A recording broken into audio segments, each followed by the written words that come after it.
Imagine you want to take a stroll down the street for some Del Taco. And as a pedestrian, you realize when you're walking, suddenly, oh, I need to cross this street. But normally this isn't a problem. You would just wait for the indicator and cross on the green or on the walking signal.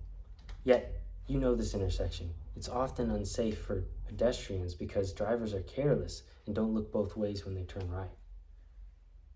After looking both ways, you are cautious and you wait your turn, you continue to cross, but inevitably you are struck by a car making an illegal right-hand turn.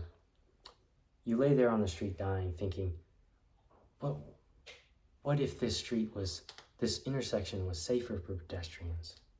Well, this may seem like an unimaginable situation, but according to a Riverside County Sheriff's press release, a tragic incident like this occurred on October 30th of this year, when a woman was crossing the street and intersection of State Street and Dillon Avenue right here in San Jacinto. She was fatally struck by a car making a right-hand turn. If it can happen to a woman crossing the street here, it can happen to you. Have you ever walked somewhere? Maybe you walked to the car in the parking lot at school. You may not realize it yet, but you would be considered a pedestrian during the duration of your travel there. According to California Vehicle Code, pedestrian travel is defined as a means of conveyance propelled by human power other than bicycle. Pedestrian safety is a critical issue, and we need to take simple steps to make our streets safer.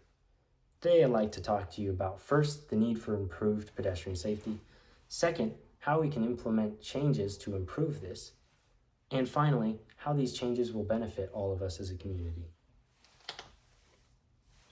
I'll begin by telling you first about the need for improved pedestrian safety.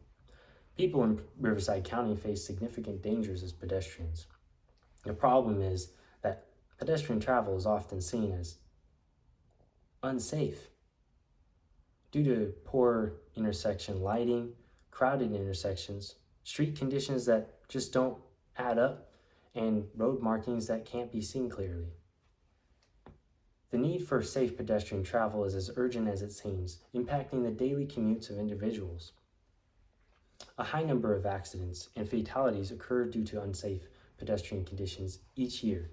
The Governor's Highway Safety Association projects that 7,318 pedestrians were killed in 2023 alone, and in 2022, around 7,700 were also fatally struck.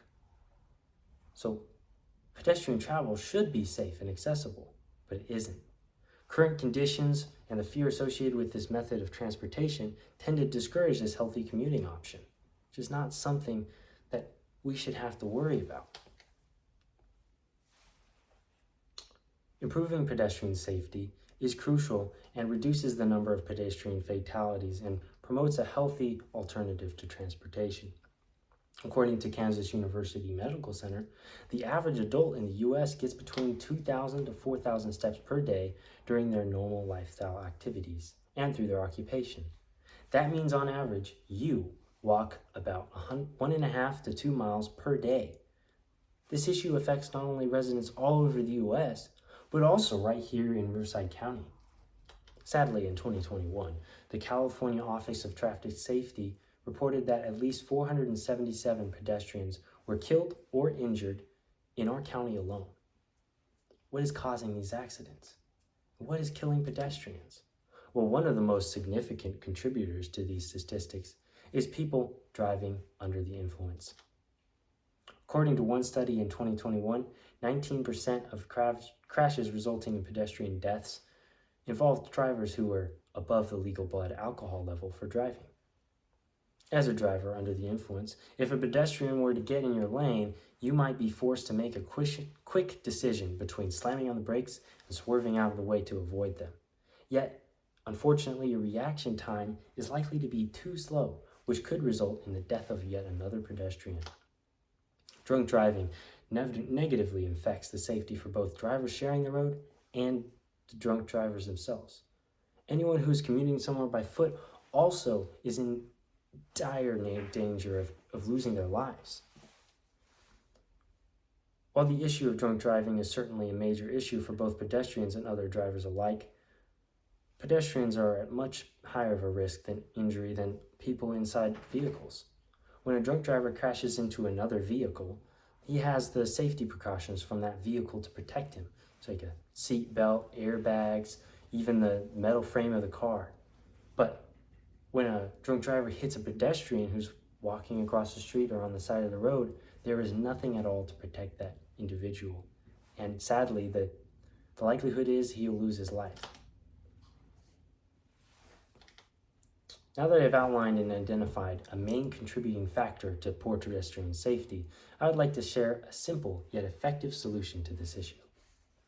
As citizens, there are steps we can take to prevent drunk driving. The main solution is to have a designated driver.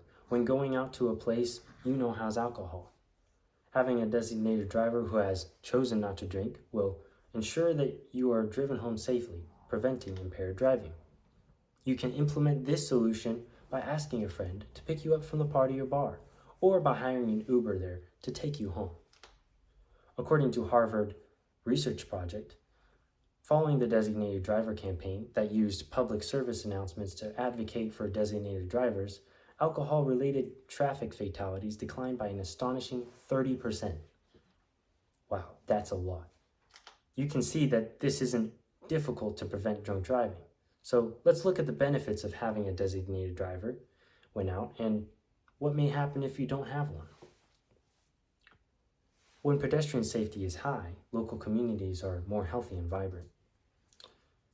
Imagine a future where pedestrian safety measures are effective, allowing you to walk to your favorite fast food restaurant without fear of cars. More people choose to walk or bike, leading to a healthier lifestyle environment for everyone. With designated drivers becoming the norm, alcohol-related accidents decrease. Communities are safer, healthier, and more connected. One Bloomberg article from 2022 highlighted how in the Netherlands, cities like Amsterdam have already invested heavily in pedestrian, cycling, and safety infrastructure. They invested in safe walking paths, well-lit intersections, and as a result, there have been lower pedestrian fatalities, increased walking and cycling rates, and improved public health. Without action, pedestrians' accidents will continue to rise, causing fear of walking or biking and increasing traffic congestion as people opt to drive. Drunk driving incidents remain high, resulting in preventable deaths and injuries. Today we face rising pedestrian accidents, increased traffic congestion, and ongoing risks of alcohol-related crashes. Yet, when we implement these solutions, we can expect to see a community where pedestrian safety measures create a work-free, active street environment. So as you can easily see, pedestrian safety is not only a critical issue in America, but one that affects our personal well-being and those in Riverside County. With over 7,000 pedestrian fatalities annual in the U.S., many of these deaths can be prevented through simple actions like using designated drivers. By implementing solutions like this, we can create safer streets, reduce accidents, and foster a healthier, more connected community. What if that woman crossing the street in San Jacinto was your mother, sister, or friend? Would you advocate for better pedestrian safety? In the end, improving pedestrian safety is not just about saving lives, it's about creating a community where we can all walk, drive, and live with greater security and peace of mind. Let's take a stand today, advocate for safer streets, be mindful as pedestrians and drivers, and together we can build a community where everyone walks with confidence and safety.